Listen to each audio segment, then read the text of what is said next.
April 25th, 1985. Just after 11 in the morning. The corner of West 35th Street and 10th Avenue, in the shadow of the Javits Convention Center. Michael Holley was walking to work. Construction boots, lunch pail, a union card in his pocket. He never heard the car pull up behind him. He never saw the man in the black wig, the fake mustache, the oversized sunglasses covering a glass eye. He just heard the first shot, then the second, then the third. Holley hit the pavement face down in broad daylight, with witnesses on every corner, and the shooter calmly walked back to the getaway car like a man finishing a cigarette. The whole thing took 11 seconds. The shooter's name was William Bokun. Everyone in Hell's Kitchen called him Billy. And what he had just done, in front of morning commuters and hard hats and a Manhattan traffic cop 2 blocks away, was exactly the kind of thing that made the Italian Mafia look at the Westies and think, these people are out of their minds. This wasn't just another mob hit. This was a disguise. In daylight. On a public street. Planned for 8 years and executed like performance art. Billy Bokun wore a wig because he wanted Mickey Featherstone, the Westies' second-in-command, to take the fall. He wore the wig because Featherstone had red hair, and for a while, that plan actually worked. Featherstone was arrested. Featherstone went to trial. Featherstone was convicted of a murder he didn't commit. All because one Irish kid from West Side Manhattan wanted revenge for his older brother, and his crew went along with it, and the FBI couldn't believe what they were watching. This is the story of the men who inspired Gary Oldman's Jackie Flannery, the real Westies enforcers, the ones Hollywood had to tone down because nobody would believe them otherwise. This is the story of Billy Bokun, Tommy Hess, and the man who stood behind them both, James Patrick Coonan, the butcher of Hell's Kitchen. This is how a handful of Irish kids from a 20-block stretch of Manhattan became so unhinged, so unpredictable, so willing to do the things nobody else would do, that Paul Castellano himself sat them down in a restaurant on Mulberry Street and offered them a contract with the Gambino family. But here's what State of Grace never told you. Gary Oldman's Jackie Flannery wasn't one guy. He was a composite, a stitched-together ghost of 3 different killers. And the real men were stranger, sadder, and more dangerous than anything Sean Penn or Ed Harris could act around. You have to understand something right from the start. The Westies didn't rise because they were smart. They didn't rise because they were organized. They rose because they scared the Italians. And in the world of organized crime, that is almost impossible to do. To understand Billy Bokun and Tommy Hess, you have to understand the neighborhood that made them. Hell's Kitchen, the west side of Manhattan, between 34th Street and 59th Street. 40 blocks of tenements, docks, slaughterhouses, and Irish bars. In the 1960s and 70s, it was the last piece of old New York that still belonged to working-class Irish Catholics. The piers, the Javits Center construction sites, the unions, the meat plants on 11th Avenue, and the man who ran all of it for decades was Mickey Spillane. Not the writer, the gangster. Mickey Spillane was the old-school boss of Hell's Kitchen. He dressed well. He tipped the priests. He took care of widows. He pistol-whipped people instead of killing them. He was, by mob standards, a gentleman. Mickey Spillane had a kid in his neighborhood who was going to ruin all of that. Jimmy Coonan. Born December 21st, 1946, to a middle-class Irish family on the West Side. His father, John Coonan, was an accountant. Not a criminal, not a gangster. A man with a calculator and a quiet life. But when Jimmy was 18 years old, something happened that broke the family forever. Mickey Spillane's crew kidnapped John Coonan. They held him for ransom. They pistol-whipped him in front of his son. They humiliated a man who had done nothing wrong, in front of a kid who would remember every second of it. That was Mickey Spillane's mistake, because Jimmy Coonan didn't forget. He didn't forgive. He swore he was going to kill Mickey Spillane and everyone who stood next to him, And then he spent the next 12 years doing exactly that. Coonan was a different animal than Spillane. Spillane was a throwback. Coonan was a monster in a leather jacket. He had a baby face, blonde hair, blue eyes. Women thought he looked like a choir boy. And then he would walk into a bar on 10th Avenue and shoot somebody in the stomach for saying the wrong thing about his brother. By the early 1970s, Coonan had a crew of young guys around him.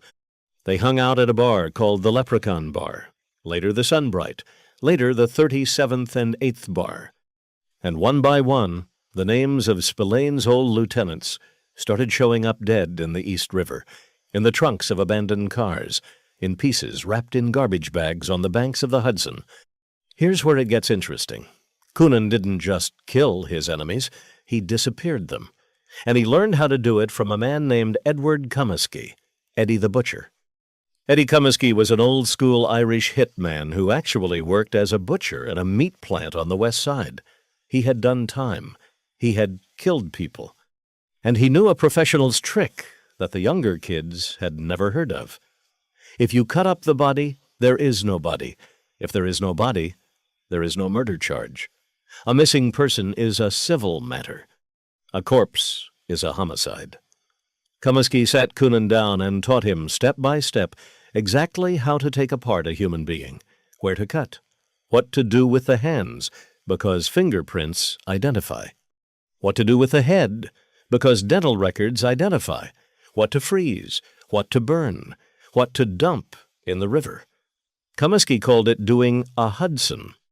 And by 1976, Jimmy Coonan and his crew were doing Hudsons on a semi-regular basis. Mentor and student didn't last long. Eddie the Butcher was gunned down in August of 1976 at the Sunbright Bar, but he had passed the technique to Coonan, and Coonan passed it to his crew. And that crew included a kid named Billy Boken. Billy Boken was the one with the glass eye. You have to picture him. Slight build, dark hair, a face that was handsome on one side and off on the other, because one eye didn't move. He had lost the eye as a teenager in a street fight, and the fake replacement never quite tracked with the real one, so when he looked at you, you couldn't tell where he was looking. It gave people the creeps. It gave the cops the creeps. And Billy leaned into it. He became the crazy one, the unpredictable one, the guy you didn't want next to you at a bar because you couldn't read his face. But Billy Boken wasn't crazy for fun. Billy Boken was carrying a wound that went all the way back to March 25th, 1977. That was the day his older brother John Boken died. John Boken was a Westie. John Boken, along with a guy named Mickey Featherstone, had gone to a bar to shoot a man named Michael Holly. This was about a dispute. It was about respect. It was about the kind of thing that got people killed in Hell's Kitchen every other week.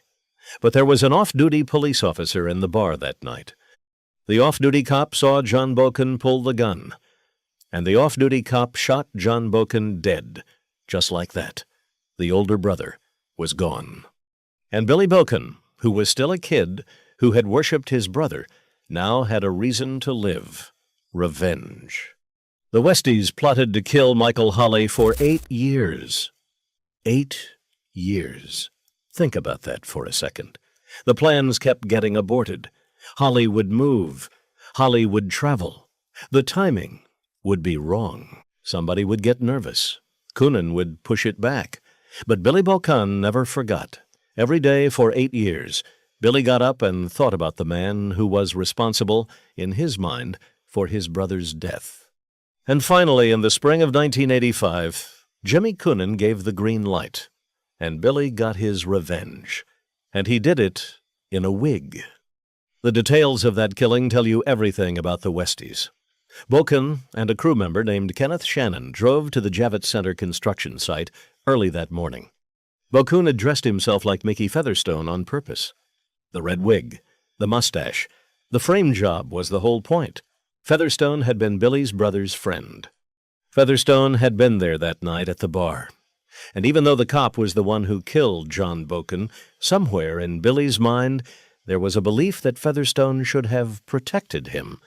So Billy decided In the most Westies way imaginable, he would kill Michael Holly and send his own friend to prison for it.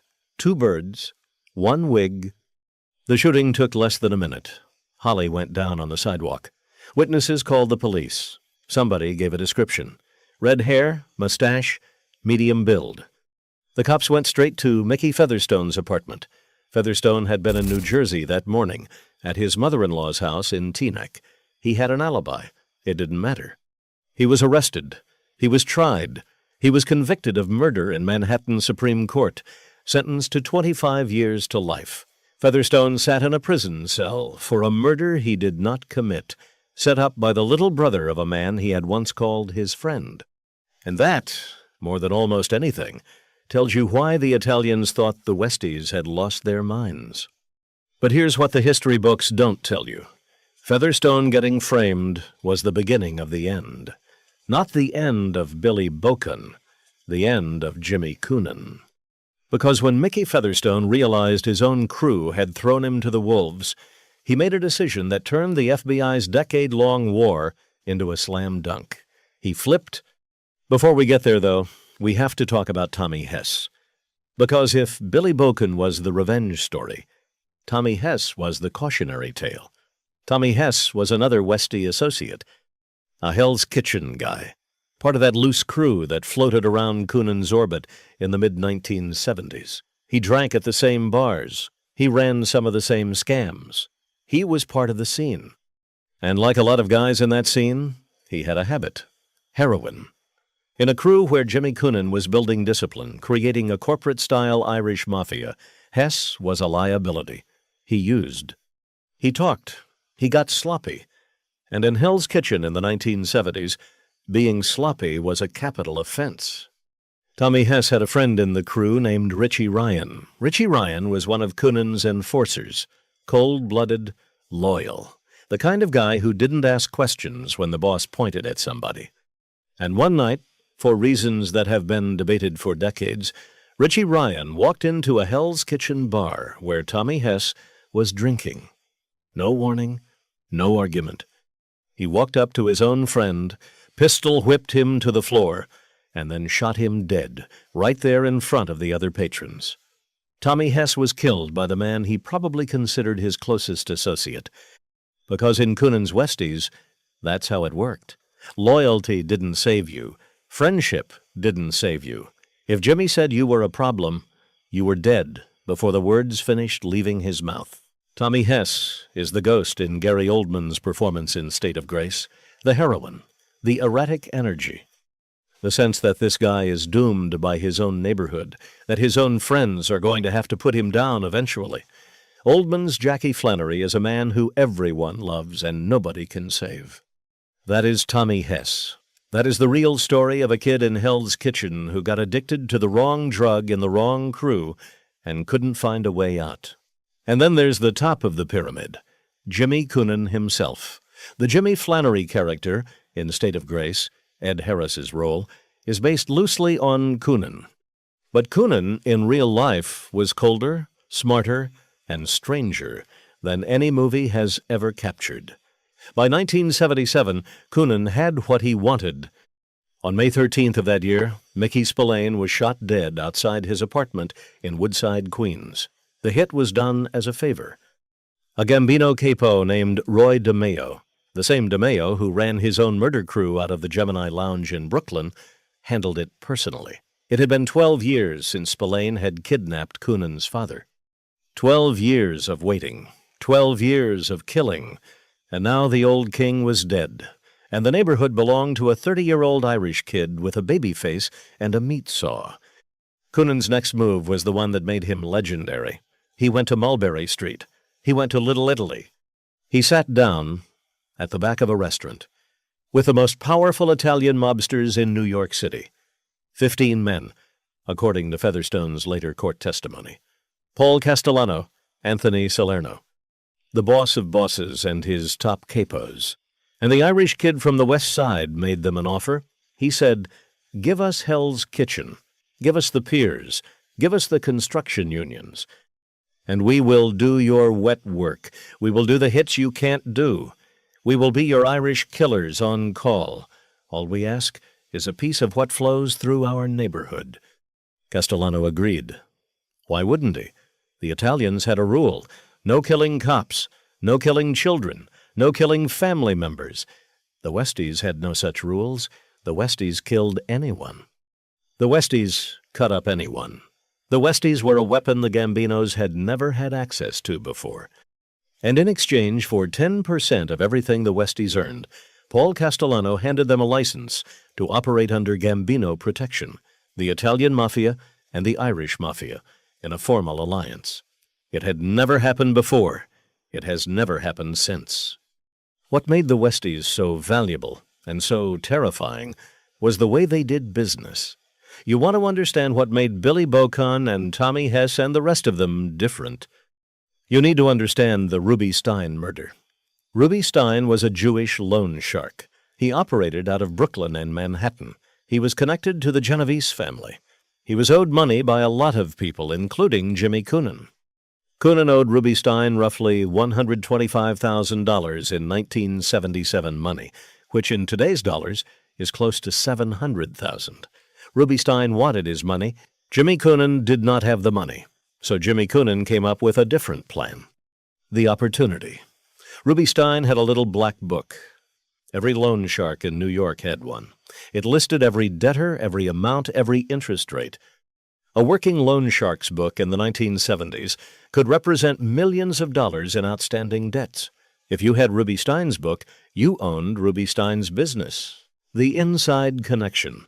Coonan invited Stein to the Cowboy Bar on 10th Avenue, a friendly meeting, to talk about the debt, to work something out. Ruby Stein came alone. Ruby Stein trusted that the Westies, as crazy as they were, wouldn't kill him over a loan. He was wrong. The execution. On May 7th, 1977, Jimmy Coonan shot Ruby Stein in the back of the head at the Cowboy Bar. Then the crew got to work. They dragged the body into the back room. They stripped it. They cut off the fingers and the head. They used Eddie Comiskey's technique. They put the pieces into garbage bags. They loaded the bags into cars. They drove to the Hudson River piers and started throwing pieces into the water. The money. Coonan took Ruby Stein's book. Overnight, every debt Ruby Stein had been collecting became a Westies debt. Coonan sent his guys to the customers and said, "You used to pay Ruby. Now you pay us." The transition was seamless. By one estimate, Coonan took over roughly $2 million in outstanding loan book in a single afternoon for the cost of a few bullets. The problem: the Westies were good at killing. They were not good at disposing. When they cut up Ruby Stein, they forgot one detail. They didn't puncture the lungs. In professional body disposal, you puncture the lungs so the corpse sinks. Ruby Stein's torso, without lungs punctured, floated. 4 days later, a fisherman off the Rockaways hooked what he thought was a bag of trash. It was Ruby Stein's upper body, washed up whole, still wearing his belt. And suddenly, every detective in New York knew that the Westies had killed a Genovese-connected loan shark, and the war was on. That was Jimmy Coonan. And that was the environment that produced Billy Bocon, Tommy Hess, and every other maniac in the crew. Bodies in bags, bar shootings in broad daylight, disguises with wigs, family members killing family members. The Italians would sit at their tables on Mulberry Street and shake their heads. These Irish kids didn't plan. They didn't think. They just reacted. And the reactions were getting messier every year. The other murder that tells you everything is the Ricky Tassiello killing. Richard Tassiello was a gambling addict. He was a small-time hustler in Hell's Kitchen. He owed money to Westies loan sharks. He couldn't pay. His own brother actually went to Coonan and said, "Do whatever you have to do, just teach my brother a lesson." That is Hell's Kitchen. That is a neighborhood where a man turns over his own sibling because the debt is becoming a family embarrassment. Coonan had Tassiello brought to an apartment. Featherstone was there. Bocon was there. Other crew members were there. Coonan shot Tassiello in the head. And then, according to later court testimony, the crew dismembered him in the apartment, in the bathtub, over a period of hours. The body parts went into bags. The bags went into the river. The body was never recovered. When Mickey Featherstone finally testified, years later, he told the jury that he had helped with the murder but had refused to help cut up the body. He said he sat in the kitchen. He said he couldn't do it. He said Coonan came out later covered in blood and washed his hands in the sink and asked Featherstone what he wanted for dinner. That's the detail that sticks with you. The most reliable killer in the Westies said on the witness stand, "I killed for them, but I couldn't cut. And the boss asked me what I wanted for dinner." By the early 1980s, the Westies were at the peak of their power. They had Gambino protection. They had the piers. They had pieces of the concrete industry. They had loan books. They had bookmaking. They had extortion rackets across 40 blocks. They had somewhere between 15 and 20 hardcore members, and maybe another 50 associates. And they had done, by FBI estimates, between 60 and 100 murders over the decade. But here's where it gets interesting. That kind of violence attracts attention. And by 1985, the attention was becoming a problem. The Michael Holley hit was the mistake. Billy Bokun's revenge, 8 years in the making, turned out to be the single dumbest thing the Westies ever did. Because when the cops arrested Mickey Featherstone for the Holley murder, they did what cops always do with a suspect. They leaned on him. They told him he was looking at life in prison. They told him his wife and kid would be alone. And Featherstone, sitting in jail for a murder he didn't commit, began to realize something. He wasn't looking at a mistake. He was looking at a setup. His own crew had done this to him. Featherstone's wife, Sissy, figured it out first. She got word to Featherstone in jail through his lawyers. It was Bokun. It was the wig. It was the frame job. And when Featherstone put it all together, something inside him broke. He had killed for these guys. He had taken risks for these guys. He had spent his whole life for these guys. And now one of them had sent him to rot for a killing he didn't even commit. In 1986, Francis Mickey Featherstone picked up a phone and called the FBI, and he told them he was ready to talk. This was the end. Featherstone knew everything. He knew the Ruby Stein murder. He knew the Tassiello murder. He knew who had killed Mickey Spillane. He knew the arrangements with the Gambino family. He knew where bodies had been dumped and whose bodies they were. He had been inside the room for almost every major moment in Westies history for 10 years. And now he was handing it all, piece by piece, to the federal prosecutors in the Southern District of New York. The RICO indictment came down on March 10th. 1987, 10 defendants. Jimmy Coonan, his brother Jackie Coonan, Billy Bokun, Kevin Kelly, Kenneth Shannon, Jimmy McElroy, Richie Ryan, and others. The charges included 14 separate acts of murder, attempted murder, kidnapping, loan sharking, extortion, gambling, and narcotics trafficking. It was, at the time, one of the most comprehensive organized crime prosecutions in New York history. The trial began in October of 1987 and lasted more than 4 months. Mickey Featherstone was the star witness. He sat on the stand for weeks. He told the jury about the Ruby Stein murder. He told them about the Tassiello dismemberment. He told them about the Mulberry Street meeting with Castellano. He told them about Billy Bokun's wig. And on February 24th, 1988, the jury came back with a verdict. 7 defendants were convicted of racketeering. Jimmy Coonan was convicted of racketeering and multiple murders. He was sentenced to 75 years in federal prison. Billy Bokun's case took a different path. He was initially acquitted on some of the federal charges, but the state came after him separately for the Michael Holley murder. He was indicted by the Manhattan District Attorney in 1987. He fought the case for years. Eventually, under pressure, in 1995, the Second Circuit addressed part of his appeal. Billy Bokun would spend years of his life fighting charges connected to the wig, the disguise, the 8-year revenge plan for his brother. The frame job had come back on him. Tommy Hess never lived to see any of it. Richie Ryan had killed him years before in that Hell's Kitchen bar for the crime of being an addict in a crew that couldn't afford weakness. Tommy Hess is a name in the files, a body in the record. A kid who became a statistic because his own best friend was willing to pistol whip him and shoot him in front of witnesses and walk out of the bar like nothing had happened. What happened after? Mickey Featherstone went into the Federal Witness Protection Program. He was relocated. He was given a new name.